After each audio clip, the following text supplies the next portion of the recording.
Salam damai, apa kabar sahabat Oase Rohani Katolik yang terkasih? Senang sekali bisa menjumpai Anda kembali dalam siaran Oase Rohani Katolik. Hari ini adalah pesta pemberkatan Gereja Basilik Lateran. Tuhan tidak hanya hidup di dalam kenisah buatan manusia yang dibangun dari kayu dan batu, tetapi lebih-lebih tinggal di dalam jiwa yang diciptakan menurut citranya. Itu adalah pesan dari Santo Caesarius dari Arles. Berbahagia sekali karena hari ini kita semua ditemani oleh Pastor John Laba STB dan saya Benet Marita akan menemani Pastor John dan Anda semua sampai di penghujung acara nanti. Sekarang marilah kita menyapa Pastor John yang sudah berada di studio untuk Anda semua. Salam damai Pastor John. Salam damai para pemirsa Oase Rohani Katolik dan Bu Marita. Salam jumpa lagi. Iya. Ya. Puji Tuhan. Amin. Terima kasih. Baiklah sahabat Oase Rohani Katolik, marilah kita awali acara kita dengan sebuah doa yang dipimpin oleh Pastor John. Mari kita bersatu dalam doa. Dalam nama Bapa dan Putra dan Roh Kudus. Amin. Allah Bapa yang Maha Setia, dari batu-batu hidup dan terpilih, Engkau telah menyiapkan tempat tinggal yang kekal bagi keagungan-Mu. Lipat gandakanlah di dalam gereja-Mu anugerah roh yang telah Engkau berikan, agar umat yang setia kepadamu senantiasa bertumbuh dalam kasih-Mu. Semoga gereja yang hidup, yaitu kami umat-Mu, semakin hari semakin bertambah dan mewartakan kasih-Mu kepada semua orang. Demi Kristus Tuhan dan pengantara kami. Amin.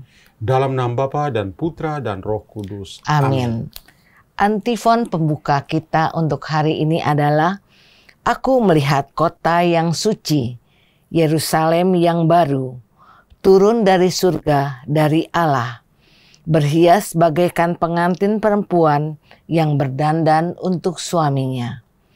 Bacaan hari ini diambil dari Nubuat Yeskiel bab 47, ayat 1 sampai dengan 2, ayat 8 sampai dengan 9, dilanjutkan dengan ayat 12. Sekali peristiwa, aku dibawa malaikat Tuhan ke gerbang bait suci. Dan sungguh, ada air keluar dari bawah ambang pintu bait suci itu, mengalir menuju ke timur, sebab bait suci itu juga menghadap ke timur. Air itu mengalir dari bawah bagian samping kanan dari bait suci, sebelah selatan mezbah. Lalu malaikat itu menuntun aku keluar melalui pintu gerbang utara. Dan dibawanya aku berkeliling dari luar menuju pintu gerbang luar yang menghadap ke timur. Sungguh, air itu membual dari sebelah selatan. Lalu malaikat itu berkata kepadaku, sungai ini mengalir menuju wilayah timur, menuju ke Araba Yordan, dan bermuara ke Laut Asin. Maka air laut yang mengandung banyak garam itu menjadi tawar. Kemana saja sungai itu mengalir, segala makhluk yang berkeliapan di dalamnya akan hidup. Ikan-ikan akan menjadi sangat banyak, sebab kemana saja air itu sampai, air laut di situ menjadi tawar. Dan kemana saja sungai itu mengalir, semua yang ada di sana hidup. Pada kedua tepi sungai itu tumbuh bermacam-macam pohon buah-buahan yang daunnya tidak pernah layu dan buahnya tidak habis-habis. Tiap bulan ada lagi buahnya yang baru, sebab pohon-pohon itu mendapat air dari tempat kudus. Buahnya menjadi makanan dan daunnya menjadi obat. Demikianlah sabda Tuhan. Syukur kepada Allah. Sahabat Oase Rohani Katolik yang terkasih, marilah kita tanggapi sabda Tuhan dengan mazmur tanggapan. Kota Allah yang Maha Tinggi disukakan oleh aliran sungai. Kota Allah yang Maha Tinggi disukakan oleh aliran sungai. Allah itu bagi kita tempat perlindungan dan kekuatan. Sebagai penolong dalam kesesakan sangat terbukti. Sebab itu kita tidak akan takut. Sekalipun bumi berubah, sekalipun gunung-gunung goncang di dalam laut. Kota Allah yang Maha Tinggi disukakan oleh aliran sungai. Kota Allah, kediaman yang Maha Tinggi, disukakan oleh aliran-aliran sebuah sungai. Allah ada di dalamnya, kota itu tidak akan goncang. Allah akan menolongnya menjelang pagi. Kota Allah yang Maha Tinggi disukakan oleh aliran sungai. Tuhan semesta alam menyertai kita. Kota benteng kita ialah Allah Yakub. Pergilah, pandanglah pekerjaan Tuhan yang mengadakan pemusnahan di bumi. Kota Allah yang Maha Tinggi disukakan oleh aliran sungai. Sahabat Oase Rohani Katolik yang terkasih, sekarang marilah kita simak bersama Injil Suci menurut Yohanes bab 2 ayat 13-22 yang akan disampaikan oleh Pastor John. Haleluya, haleluya, haleluya, haleluya. Tempat ini telah kupilih dan kukuduskan, supaya namaku tinggal di sana sepanjang masa. Haleluya, haleluya, haleluya, haleluya. Tuhan bersamamu. Dan bersama rohmu. Inilah Injil Suci menurut Yohanes. Dimuliakanlah Tuhan. Ketika sudah dekat hari raya Paskah orang Yahudi, Yesus berangkat ke Yerusalem. Dalam bait suci didapatinya pedagang-pedagang lembu, kambing, domba, dan merpati, dan penukar-penukar uang duduk di situ. Maka Yesus membuat cambuk dari tali, lalu mengusir mereka semua dari bait suci dengan semua kambing, domba, dan lembu mereka. Uang para penukar dihamburkannya ke tanah, dan meja-meja mereka dibalikannya. Kepada pedagang-pedagang merpati, ia berkata, "Ambil semuanya ini dari sini. Jangan membuat rumah Bapakku menjadi tempat berjualan." Maka teringatlah murid-murid Yesus bahwa ada tertulis, "Cinta untuk rumahmu menghanguskan aku." Tetapi orang-orang Yahudi menantang Yesus, katanya, "Tanda apakah dan dapat engkau tunjukkan kepada kami bahwa engkau berhak bertindak demikian?" Jawab Yesus kepada mereka, "Rombaklah bait Allah ini, dan dalam 3 hari aku akan mendirikannya kembali." Lalu kata orang Yahudi kepadanya, 46 tahun orang mendirikan bait Allah ini, dan engkau membangunnya dalam 3 hari saja? Tetapi yang dimaksudkan Yesus dengan bait Allah ialah tubuhnya sendiri. Sesudah Yesus bangkit dari antara orang mati, baru teringatlah oleh murid-muridnya bahwa hal itu telah dikatakannya. Maka percayalah mereka akan kitab suci dan akan perkataan yang telah diucapkan Yesus. Demikianlah sabda Tuhan. Terpujilah Kristus. Sahabat Oase Rohani Katolik, Setelah kita menyimak firman-firman Tuhan pada hari ini, marilah kita simak bersama permenungan yang akan disampaikan oleh Romo John untuk kita semua. Silahkan Romo. Baik, para pemirsa atau pendengar setia Oase Rohani Katolik dan Bu Marita yang saya kasih dalam Kristus. Hari ini kita merayakan pesta peresmian atau kadang-kadang dikatakan pesta pemberkatan Gereja Basilik Lateran. Orang juga mengenalnya Basilika Santo Yohanes Lateran.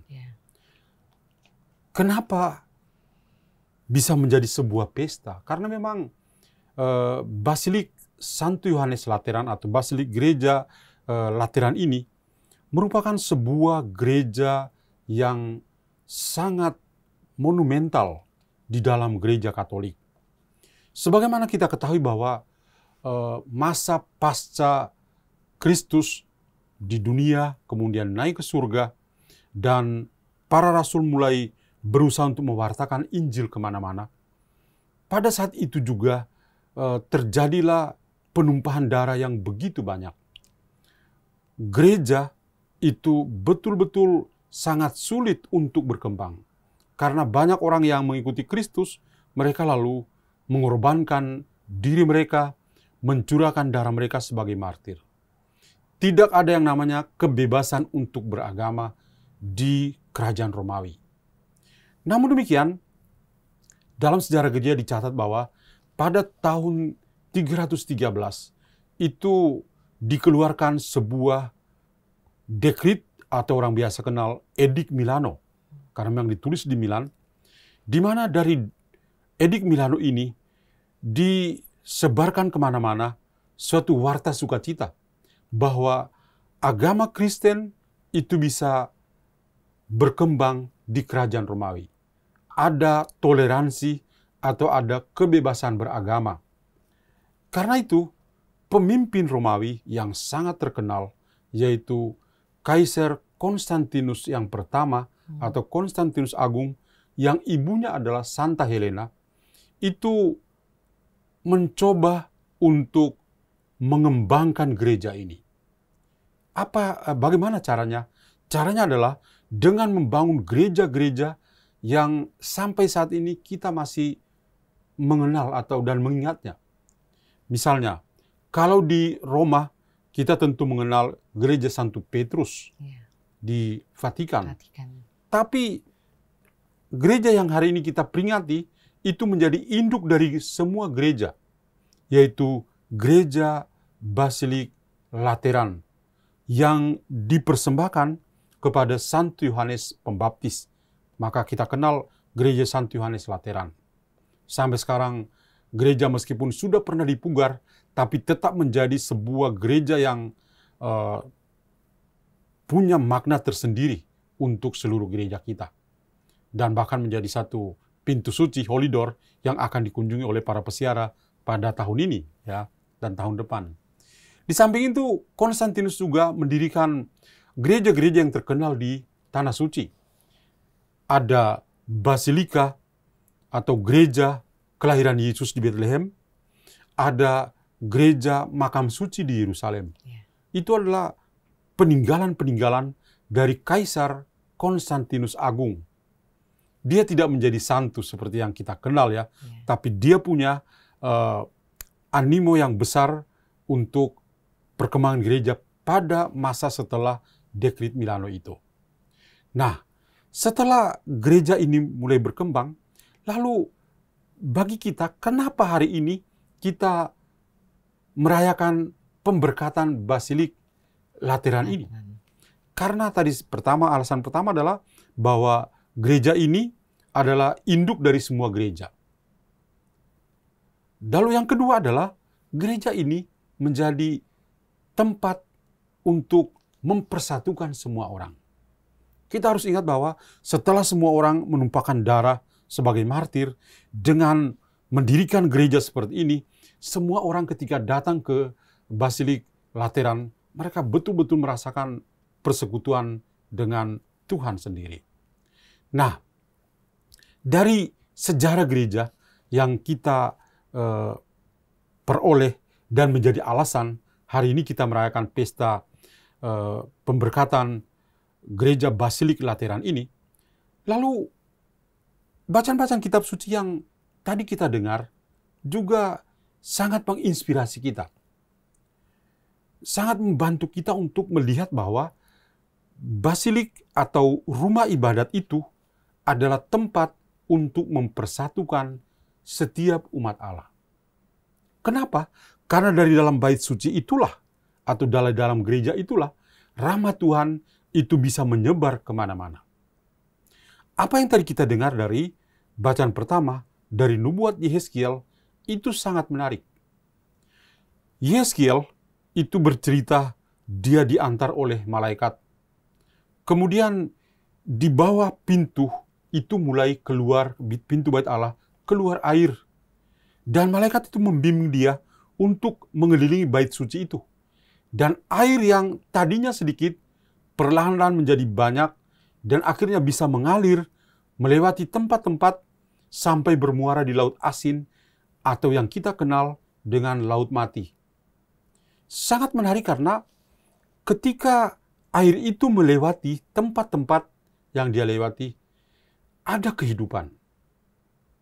Bahkan ketika dia bermuara di Laut Asin, ternyata di sana laut yang kadar garamnya sangat tinggi itu bisa menjadi tawar. Benar-benar sebuah pengalaman yang sangat menakjubkan sebenarnya. Ketika air yang berasal dari bait Allah melewati tempat-tempat itu, lalu di pinggir-pinggirnya atau di dalam sungai itu ada hewan-hewan seperti ikan. Berjenis-jenis ikan bisa hidup di sana. Kemudian di pinggir-pinggir laut itu, di pinggir-pinggir sungai itu, ada tumbuh-tumbuhan yang buahnya bisa dimakan dan daunnya menjadi obat.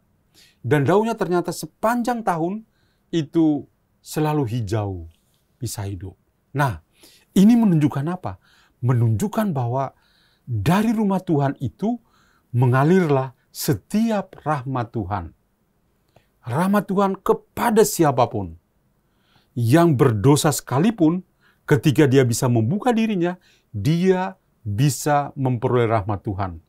Laut asin saja bisa menjadi tawar. Itu. Dan hal lain yang juga menarik adalah bahwa di samping kita merenung air yang keluar dari bait itu, kita lalu mengerti juga bahwa ternyata rumah Tuhan itu adalah tempat bersemayanya Tuhan. Shekinah. Santo Paulus memahaminya bukan lagi rumah Tuhan itu sebagai batu-batu saja, tapi menjadi batu-batu yang hidup, yang tidak lain adalah kita semua yang dibaptis. Dan dia mengatakan, tubuhmu adalah tempat tinggal Tuhan. Jadi dalam bacaan pertama, ini sangat menarik. Tuhan bersemayam di rumahnya, dan dari rumah Tuhan, dari bait Tuhan, mengalir semua rahmat Tuhan. Dari Basilika Santo Yohanes Lateran, mengalirlah rahmat Tuhan sampai ke ujung dunia, di mana sampai saat ini kita bangga sebagai pengikut Kristus karena bermula dari kota Roma ini. Itu. Ya, terima kasih Pastor. Sungguh luar biasa sekali ya. Ya. Tuhan memberikan Basilika Yohanes Lateran itu untuk kita semua, ya. Memberikan rahmatnya untuk kita semua. Pastor, apakah perbedaan antara Basilika, katedral, dan gereja, Pastor? Iya, sebetulnya semuanya punya punya makna yang sama. Ya. Itu adalah Shekinah atau tempat bersemayamnya Tuhan. Namun demikian, ada gereja-gereja yang punya perbedaan. Basilika itu sebuah gereja yang agung, yang besar, yang juga sebetulnya ada yang dipimpin, ada takhta uskup di sana, ada katedra atau kursi uskup di sana, ada yang tidak ada kursi uskup, tapi mereka sebutkan tetap sebagai basilika, sebagai sebuah gereja yang agung. Basilik dalam bahasa Latin orang biasa sebut basilika. Ada yang ukurannya besar, ada yang ukurannya kecil. Tapi selalu disebut dengan basilika, sebuah gereja yang agung. Kalau gereja katedral, itu adalah gereja di mana ada kursi yang ditempati oleh Bapak Uskup. Pastor-pastor tidak bisa duduk di situ. Ya. Yang duduk hanya Bapak Uskup. Ya, maka disebut katedra. Ya, maka gereja katedral.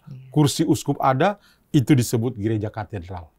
Kalau Bapak Uskup ke gereja-gereja yang lain, dia duduk di kursi yang biasa karena itu bukan gereja katedral. Gereja-gereja yang biasa, seperti gereja di paroki masing-masing, paroki Santo Yohanes Bosco Sunter, atau saya tinggal di Santa Odilia, nah itu adalah gereja-gereja biasa. Kalau Bapak Uskup datang, dia tetap duduk di gereja yang bisa diduduki juga oleh para imam. Seperti itu. Oh, ya. Terima kasih, Pastor.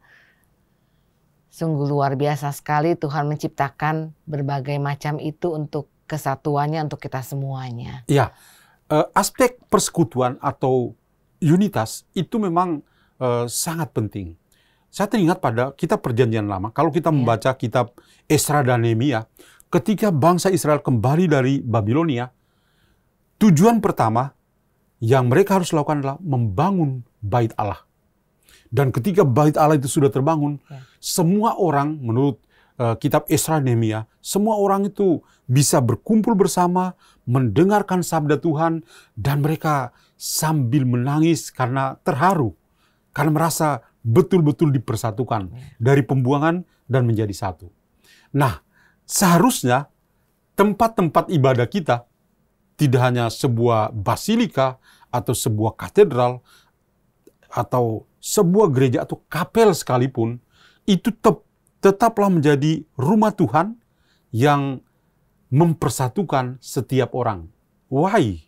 Karena dari tempat itulah mengalir semua rahmat Tuhan dan bisa dirasakan baik orang-orang yang baik. Orang yang jahat sekalipun seperti laut asin bisa menjadi tawar. Ya, terima kasih, Pastor. Ya. Baiklah sahabat Oase Rohani Katolik, kita cukupkan dahulu perbincangan kita di bagian pertama ini. Kami akan kembali setelah jeda berikut ini.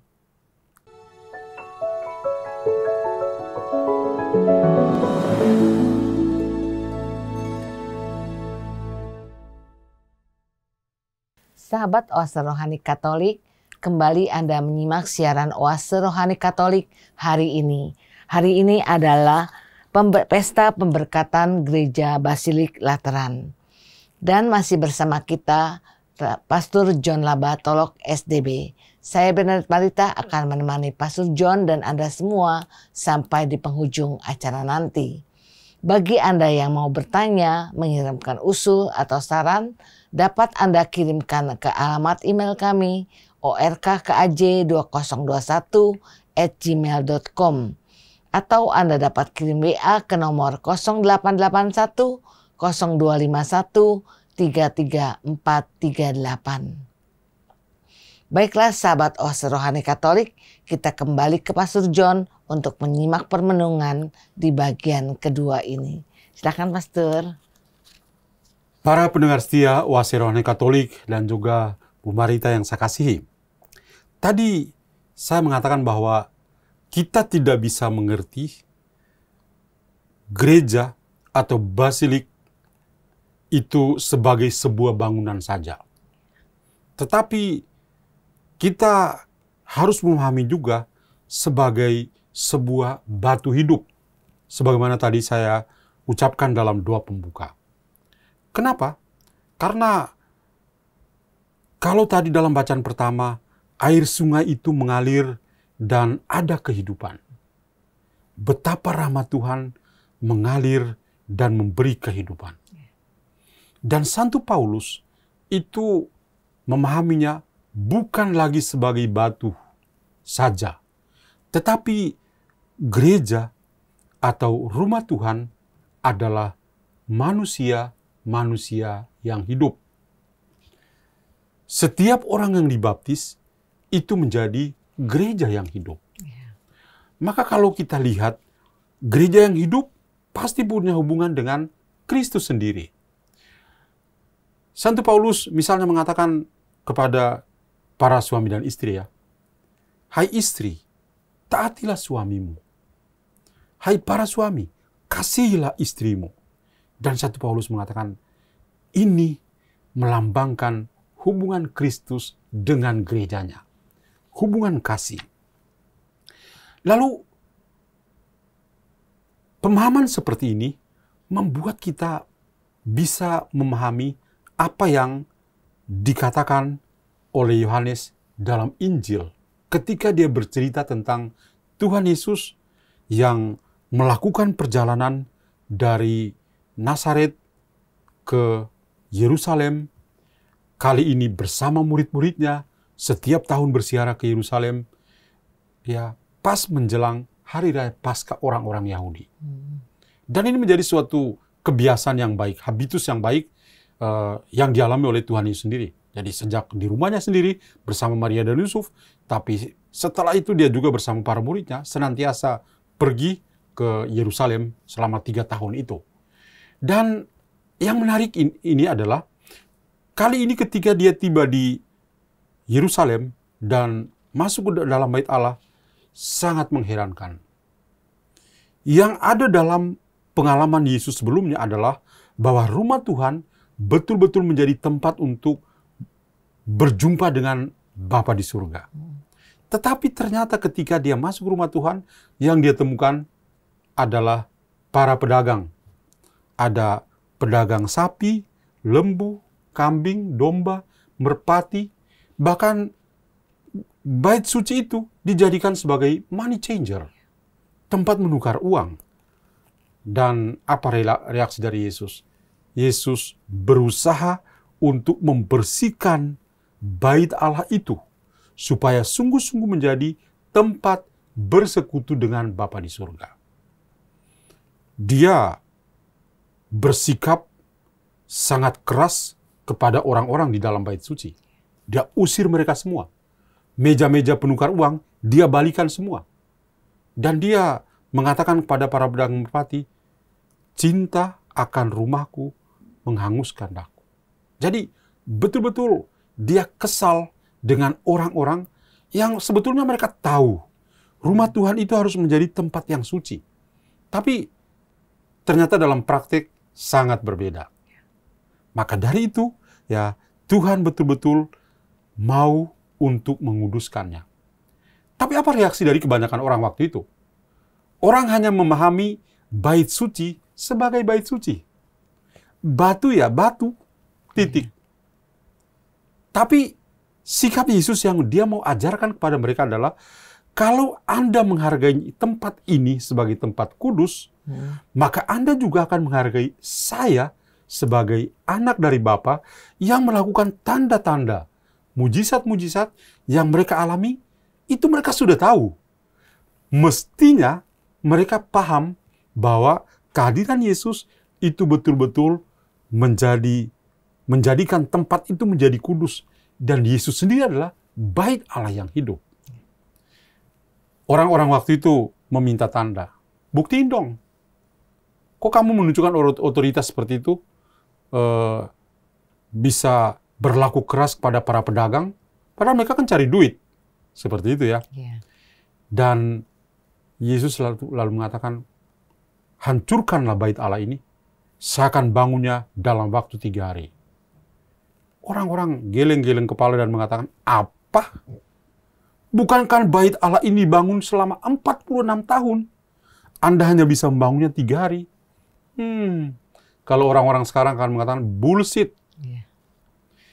Tapi yang Yesus maksudkan bukan bait Allah sebagai batu. Tubuhnya sendiri.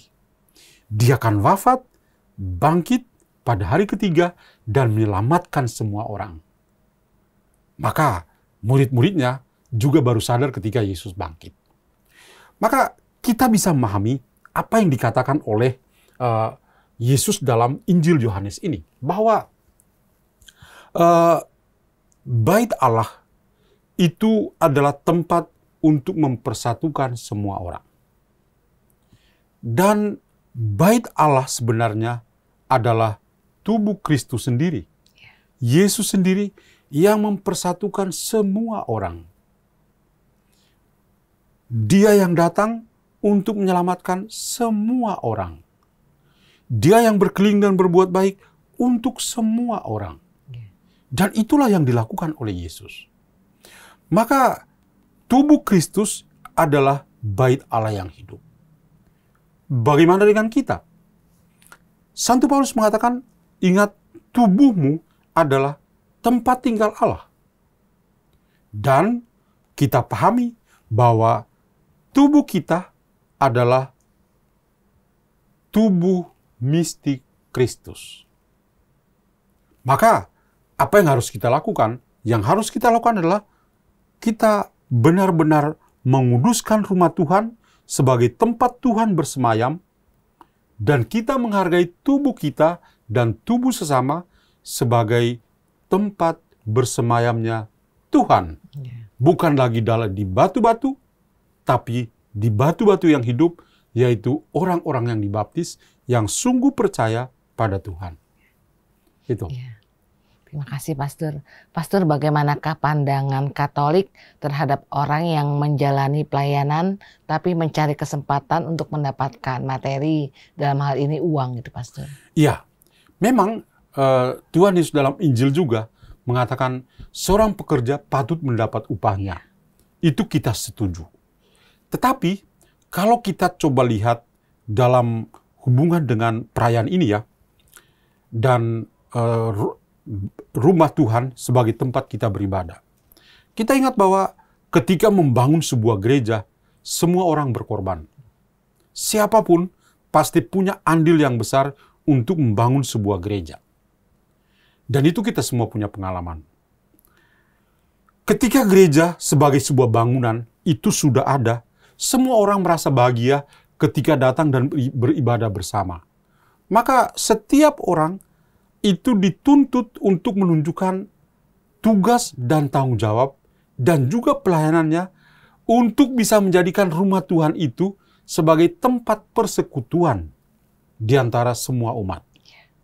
Nah, karena itu setiap orang itu punya tugas masing-masing untuk bisa melayani.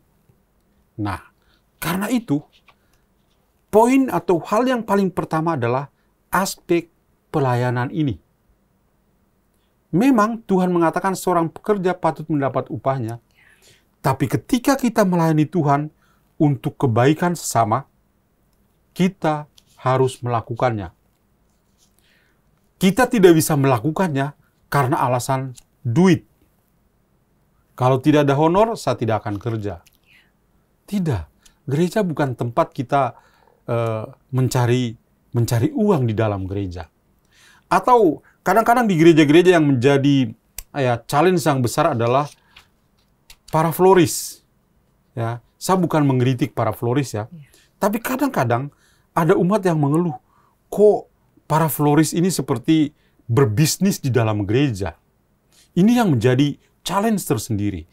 Bagi saya memang ada unsur-unsur bisnisnya di dalam, ya, karena memang bunga juga mahal. Kemudian dia juga merangkai bunga, itu bukan pekerjaan yang gampang, ya. Tetapi aspek cinta kasih, aspek keadilan, ya, itu harus kita nomor satukan. Kita tidak bisa berbisnis dalam arti yang sangat murni di dalam gereja, memeras orang-orang yang kalau misalnya pernikahan karena dia tidak punya uang, dia nggak bisa karena ini. Itu kan faktor keadilan, itu bukan semangat menggereja sebenarnya. Ya, jadi kadang-kadang terjadi itu kritikan yang biasa kita dengar dari umat. Nah, oleh karena itu orang harus betul-betul menguduskan gereja sebagai tempat ibadah. Terima kasih, Pastor. Pastor, apakah pesan-pesan Pastor dalam pesta peringatan pemberkatan Gereja Basilika Lateran ini untuk sahabat Oase Rohani Katolik?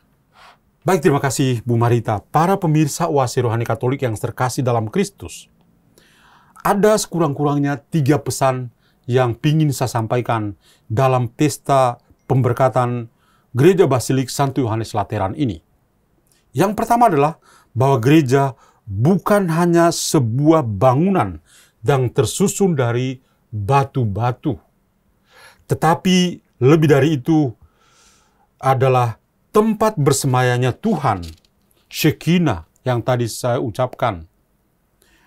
Ini membuat kita bertanya, bagaimana kita bisa bersikap ketika kita masuk ke dalam gereja?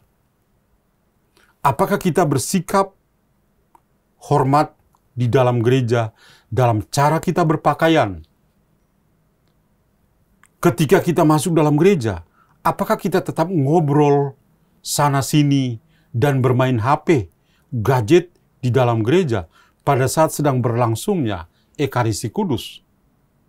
Kalau saja Tuhan Yesus ada, Dia mungkin akan berlaku seperti yang Dia lakukan kepada para penukar uang.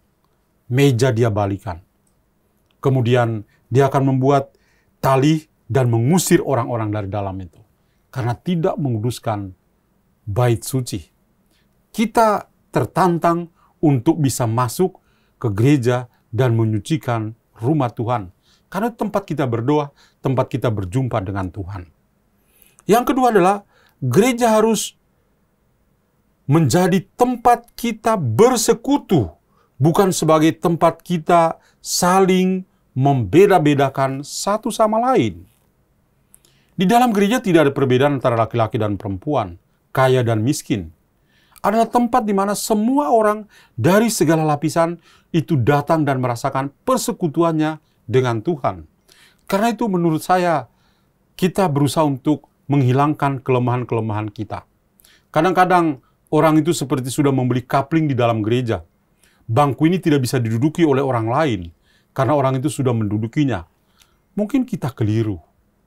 Hal yang paling baik adalah kita menyadari gereja adalah tempat kita bersekutu. Bukan kita melihat berbagai perbedaan.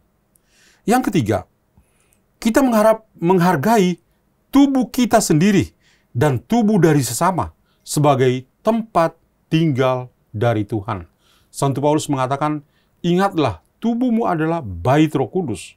Maka ini memanggil kita secara nyata bagaimana kita menghargai pribadi kita masing-masing. Bagaimana kita juga menghargai pribadi orang-orang yang ada di sekitar kita. Maka pesta ini akan semakin bermakna ketika kita bisa tidak hanya bersekutu, tapi saling menghargai menjadi habitus yang indah di dalam hidup menggereja, apalagi ketika kita pergi ke gereja sebagai rumah Tuhan untuk berdoa bersama. Saya kira ini 3 pesan yang saya bagikan untuk kita semua dalam perayaan Pesta Pemberkatan Basilik Santo Yohanes Lateran ini. Terima kasih, Pastor. Ya. Sahabat Oase Rohani Katolik, dengan demikian usahlah jumpa kita hari ini dalam Pesta Pemberkatan Gereja Basilik Lateran. Pastor John Labatolok SDB dan saya Bernadette Marita mohon pamit dari ruang dengar Anda.